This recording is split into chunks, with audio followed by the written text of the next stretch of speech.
Hi guys, welcome to my videos. So guys, today in this video we are gonna see how to apply uh, a tourist e-visa to Kuwait step by step.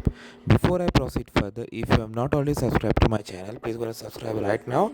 And I would also like to inform you that neither I am an immigration consultant nor I am a government body. So if you take anything out of this video, you do it at your own risk. So guys, in front of you I have opened the official Kuwait eVisa website.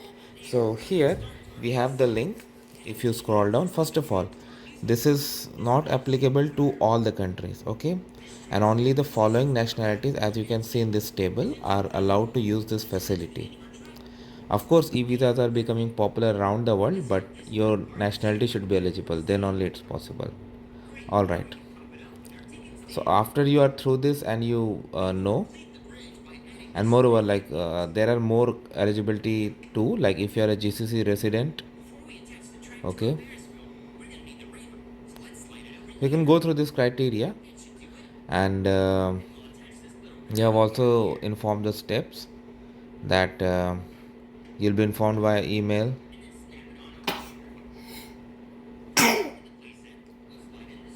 and you can allow the holder to stay for a maximum of 3 months starting from the entry date. Okay, so this is very important.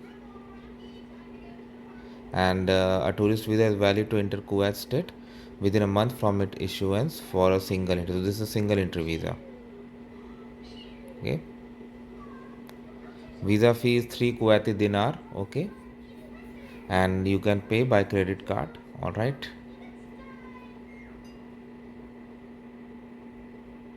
And for GCC residents, there are some professions. Anyway, you can go through it. I won't go much into that. So let's click on start and see what are the details they need. Okay. So it is asking that do you currently have a residence permit in a GCC country? So I select no, but whatever is your situation. Nationality it is asking. So first you need to determine if you are eligible or not, and then you need to answer this.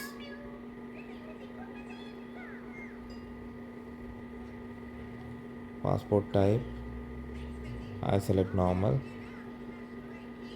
But before I select no, email. Okay, I'm gonna fill these details and I'm gonna click on next. In the next section also you have like a disclaimer. So once you can read full, and once you agree, click on I accept. Now they are also asking about the previous nationality, place of birth, birth year. So I'm gonna put some sample. Next is ask about passport image that you have to upload. If I select no, what happens? I don't know. If I select yes, let's see what happens. Image must be ready. Yeah, so you have to select yes and then click no. Then it asks about the name, first name and family name, important. Then they have asked your name in Arabic, but it is not mandatory, but it will speed up your application. So it's case by case. Okay. Next, more important, more information about your passport, general information, gender, marital status, education, and some optional question about Kuwait. If you have ever been to Kuwait, passport number used to go into Kuwait last time. So I'm gonna put some, and then I'm gonna go to. Now it is asking about the uh, expected address in Kuwait. Of course, that's definitely gonna ask, and then your contact information.